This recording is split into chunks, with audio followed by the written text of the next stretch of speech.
comento brevemente de qué trató. Dale. Ok. Bueno, nuestra ponencia se denomina la evaluación como instrumento innovador y bueno, el siguiente título y esa temática fue una capacitación, sí, que estuvo dirigida a docentes de nivel primario Ajá. en el marco de las propuestas formativas, sí, del IES número 3, sí. Estuvo a cargo del profesor Fernando Cruz, que representa, digamos, al IES número 3, y a cargo también del profesor Fernández Ricardo, y bueno, yo también, que representábamos a la UNJU. El objetivo, sí, de este curso fue repensar las prácticas evaluativas desde una perspectiva formativa, procesual, situada, sí, entendiendo la evaluación como una parte sustancial del proceso de enseñanza y aprendizaje.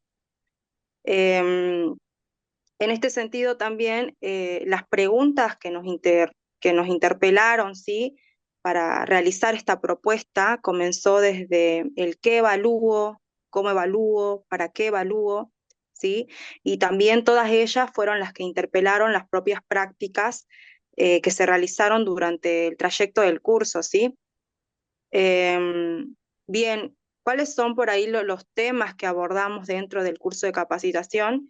Bueno, en primer lugar, los enfoques de evaluación, ¿sí? En los cuales, bueno, se han transitado por un enfoque tradicional, centrado en el control, en la calificación, para luego poder, sí, ir arribando, si se quiere, a lo que es el enfoque formativo de la evaluación y poner más en el centro al estudiante en esto de transformar, si se quiere, el acto pedagógico.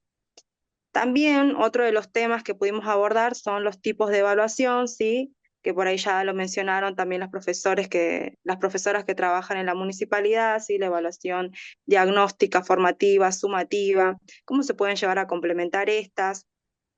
Lo importante es no usarlas así de formas aisladas, sino más bien poder eh, retroalimentarse una de otra.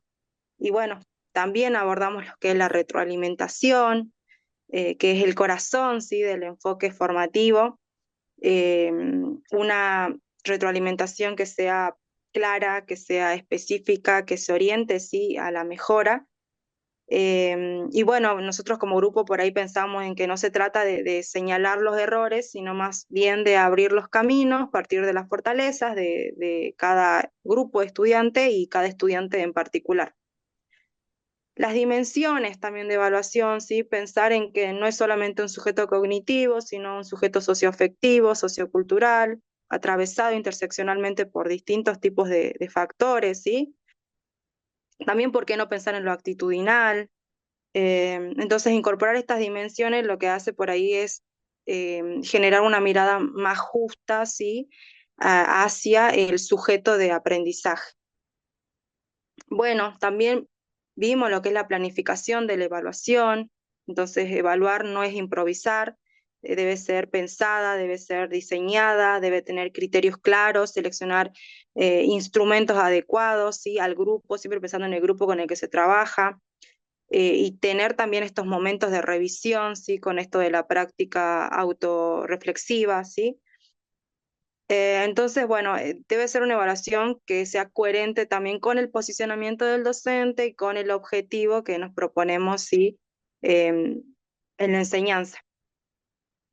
Vimos lo que también es la innovación en términos de mejora. Innovar en evaluación no es simplemente incorporar las nuevas tecnologías, ¿sí? Sino más bien repensar esas prácticas con lo que ya tenemos, partir de quizás de lo que es revisar la práctica. Entonces, en este sentido, sí, tienen que ser cambios genuinos que se realicen en la práctica y que, bueno, tengan, sí, siquiera ese impacto en el grupo de estudiantes. Em, Pensábamos también en algunos estilos de evaluación, los denominamos así. ¿Por qué? Porque así como muchas veces se piensa que el estudiante o el estudiante tiene un estilo de aprendizaje, nosotros como docente tenemos que empezar a partir de distintos estilos de evaluación, ¿no? ¿Y por qué? Porque por lo general siempre se hacen las mismas prácticas evaluativas, ¿sí? Em, y entonces decíamos, bueno, adherimos a esta concepción de innovación en el sentido de comenzar esos pequeños cambios en mejorar lo cotidiano, en la práctica cotidiana, en que simplemente la innovación no sea reducida así a esto de lo tecnológico, sino más bien cuestionar lo que ya está establecido, generar rupturas, y partíamos de situaciones concretas, ¿no? Lo que queríamos por ahí durante el curso era que las docentes nos comenten, ¿sí? Los y las docentes nos comenten cuáles eran esas situaciones concretas que ellos tenían en sus instituciones, en sus aulas, más bien, ¿no? Eh, y bueno, en las diapositivas por ahí presentábamos, sí, algunas de las situaciones que ellos mismos nos dijeron, y, y veíamos que lo que estaba faltando justamente era dejar ese prejuicio de que eh, si no utilizo la tecnología no es innovación, porque probablemente desde los trayectos formativos que se vienen trabajando en los últimos años se pone mucho énfasis en eso, y lo que necesitamos más bien son quizás esas experiencias diarias que suelen ser creativas, creativas y que muchas veces terminan, sí, generando instancias de aprendizaje significativos, y no necesariamente dejamos de lado, obviamente, no necesariamente tenemos que dejar de lado la tecnología, obviamente, pero sí empezar a pensar en otras instancias.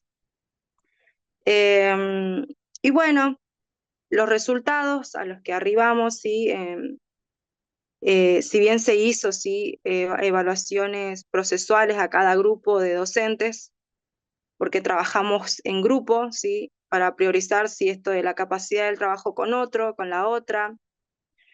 Y en esas producciones sí se pudieron ver portafolios de imágenes, rúbricas participativas, proyectos interdisciplinarios, diarios de aprendizaje, que quizás parecen ser comunes a simple escucha, sí, pero son prácticas evaluativas intencionadas, que partieron de la reflexión, sí, y que involucraron lo que es por ahí crear e intercambiar con otros y con otras. Entonces, sí es posible transformar la práctica evaluativa, y esto tiene que partir, digamos, del vínculo entre, en primer lugar, el docente con la evaluación, en nuestro posicionamiento ante ella. Y bueno, eso básicamente es importante que estos espacios de capacitación, digamos, se habiliten para los docentes, para poder escucharnos y también para poder aprender a enseñar, ¿no? Y bueno, con eso finalizo.